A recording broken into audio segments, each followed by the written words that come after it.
Hello, welcome to ULEAD podcast. My name is Tina Madeline and I am your host.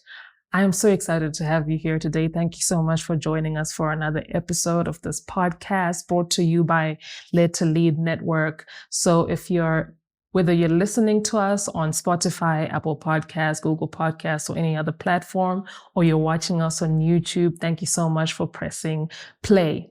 So it's a new month. And we've just come from the month of January, where we were talking about vision, and we're talking about casting vision and the steps that you need to take in order whenever you're feeling paralyzed in purpose. We talked about all those things. And now that I believe we're settled into the rhythm of the year, we figured out our pace. Now we want to hit the ground running. And that's what we're going to be talking about in the next couple of episodes. So the theme for today's episode is influence. And this is a very key thing that you need to master as a leader as you're moving with your team in the execution of your vision, as you're taking steps to realize the goals that you set for yourself, for your team, your organization, your ministry, your family, in this year of 2024, or whatever season that you're in, if you're starting a new journey, a new job, or whatever it is. So, influence. John Maxwell describes leadership as influence. And I want to break it down in this way by this quote that says, positional leadership is the least effective form of leadership. Right. So as we're talking about influence, the first thing you need to know is leadership is influence. And the second thing you need to ask yourself is, what or how am I influencing my team or my organization to realize the vision or the goals that we have set for this season that we're in? And so positional leadership is the least effective form of leadership. So what does that mean? Think of it this way. Exerting authority based on I'm the boss rarely works. It never works. Instead, what you do when you are forceful in your leadership or in getting people to do what you want based on the position that you hold, what you do instead is you evoke feelings of resistance in your team. And that is not what you want. Resistance is an enemy of progress. And so what you want is to have influence. What is influence? Influence implies a level of trust between you and your team. And without trust, there cannot be influence. Why? Because you have to get your team to make the decision to trust you enough to be influenced by you and the decisions that you make. So we'll get into the relationship between trust and leadership and your teams in another episode. But for now, what I want you to catch is that without trust, leaders may be able to force their team members to comply with their rules, with their goals, with their instructions or their tasks. But what they forfeit or what they will never see are the 3 C's that I want to talk about. The capabilities, the creativity, and the commitment of your team.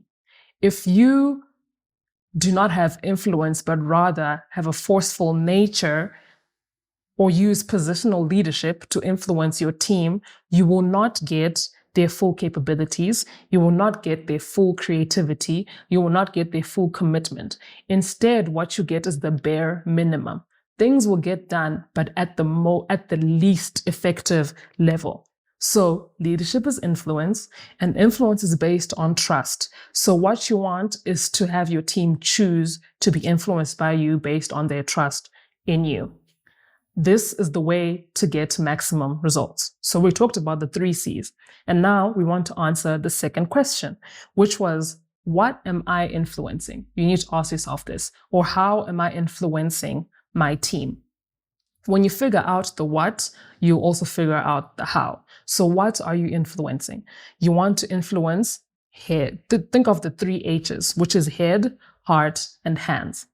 As you are casting vision and working with your team, what you want to do is to inspire the heads of your team, the hearts of your team, and you want to inspire their hands as well. When you inspire these 3 things, you'll be able to get the full three C's, which are their capabilities, their creativity, and their commitment will be at a maximum because you have inspired these three H's. So how do you inspire them, and what are the three H's? So the first one is head. You want to influence the head of your team members. So what does this mean? It means that you need to be, whatever tasks and whatever vision you're giving them needs to be intellectually challenging and must appeal to their minds. So in other words, they need to be able to see the growth that the vision or the task entails. I don't know if you've ever had a job that is not demanding of you intellectually.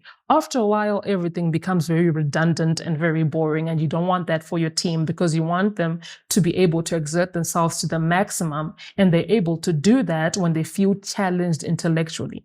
They need to be able to see that the growth that'll come at the end of it, even the growth for the organization, which then brings me to the second H, which is the heart.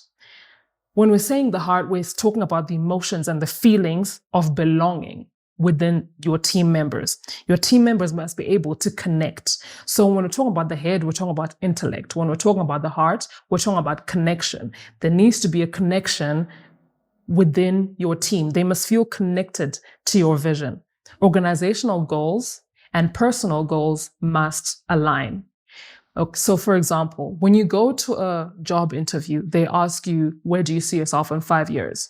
They don't necessarily want you to say you want to be at that organization in the next 5 years. What they want to see is, are your goals or the plans that you have aligning with their organizational values for the time that you're going to be there? They want to see that you are in alignment. Alignment breeds creativity. Alignment breeds commitment because they see that the fulfillment of the organizational tasks, of their organizational vision, is actually a fulfillment of their own vision. So I've always wondered, watching movies, those war type of movies, historical movies where you see people going off to war, people dying for their countries. And I've always wondered, when people do this, why would they actually do that? Like, who wants to go and die? But what I realized is when the soldiers are being inspired, they're not, yes, there is the obvious, which is you're fighting for your country, but the vision is then brought down to their level. And it is, you're protecting your family, you're protecting your children. If we don't fight this war, it's going to come to your homes, and your children and your wives are going to suffer, your well-being is going to suffer. Think of Maslow's hierarchy of needs. You can't be up at the 5th level before you've taken care of the basic physiological needs of the people. And so this is where this comes in as well. Your vision and their vision must be in alignment. And then finally, the H that stands for hands. It entails collaboration, a literal holding of hands. The corny saying, teamwork makes the dream work, is true. It works that way. You cannot realize the vision by yourself. It doesn't work at all. The Bible says that 2 is better than 1, but 3 is even better. Why? In community, you are able to achieve more together. So, working together to accomplish a shared vision. Think of the Tower of Babel. At the end of it all, when it says that God said this himself, when the people were building up the Tower of Babel, trying to reach the sky, trying to reach the place where God was, God came to a realization and he said, if these people, because these people have got one mind and they're working together, nothing can tear them apart. They will see the realization of their vision, which was the Tower of Babel. The Bible says that. So what does that say about us? We need to appeal to the hands of our team so that we're holding hands and we're working together in order to see the vision come to pass.